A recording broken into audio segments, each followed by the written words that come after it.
ever get to the end of a movie and you're never too sure whether you liked it or just downright hated it?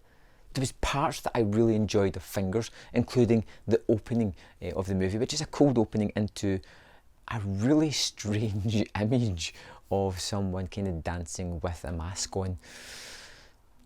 And then we kind of jump into the story. And the main crux of this story is about two characters. We have Amanda and we have Walter. Now, Amanda is someone that has this strange kind of phobia that's starting to come to fruition. Anything wrong with people's hands kind of sets her aghast. She's horrified by this, doesn't like it, it's totally off-putting. She goes in to buy donuts, there's a birthmark on somebody's hand, she has to bin them, go away and sanitise herself as if there's something catching there. She goes into work one day and discovers that one of her co-workers, Walter, is just there doing his job, typing away, but is seemingly missing a pinky. And there's no reason or rhyme behind it. Walter never mentions it and she is horrified by this. She goes to a therapist and starts to talk things out, and when she goes back to work the next day, it turns out Walter's now missing two fingers, and this revolts her even more. And she starts to kind of follow Walter, find out what's happening, and discovers that there is these two men masked who come to his house at random and just take a digit for some reason or other. There is more in the movie, but I'm not going to explain that to you. This is a really weird one. There's no getting away from it. Even now, as I talk about it and I'm weighing up the good and the bad points, I can't find a balance. I don't know how I feel about this movie. I don't know if it's a good thing or a bad thing. Aesthetically, it looks rather bland. There is that cold opening which is pretty terrific. There is some shots that are pretty nice, but the rest of it is kind of perfunctory. It's not anything out of the ordinary. It's just normal photography, kind of flat almost. But then there is these really three-dimensional characters that kind of live within this story. You get Amanda and Walter, but we also get a doctor, the psychologist comes into it. We get the fox, which is a great character as well, who is, you know, some of the people behind all this.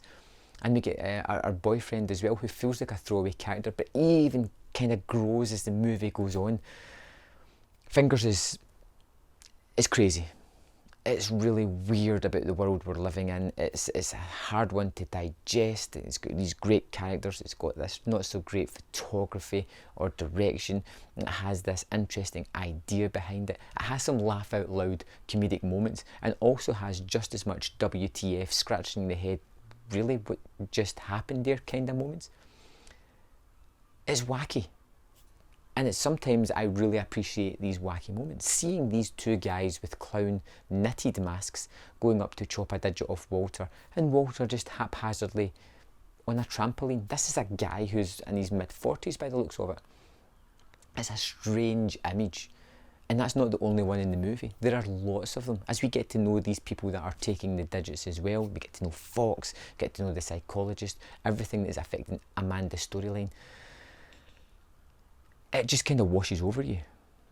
It's one of those movies where, like I say, I just don't know. I don't know what the story's trying to tell me. I don't know if I liked it. I don't know if I disliked it. I just know that I watched it. I was compelled to watch it all. There's parts I liked, there's parts I didn't. It's really one of those weird ones. The only kind of movies that you discover at film festivals. Fingers is terrifically weird. Check out the trailer. I would urge you to go and search this one out because it's always interesting to try something out of the ordinary. Fingers is most definitely out of the ordinary. If you happen to see it, I would love to know your opinion. Let me know in the comment box below and I will see you next time. Thanks for watching.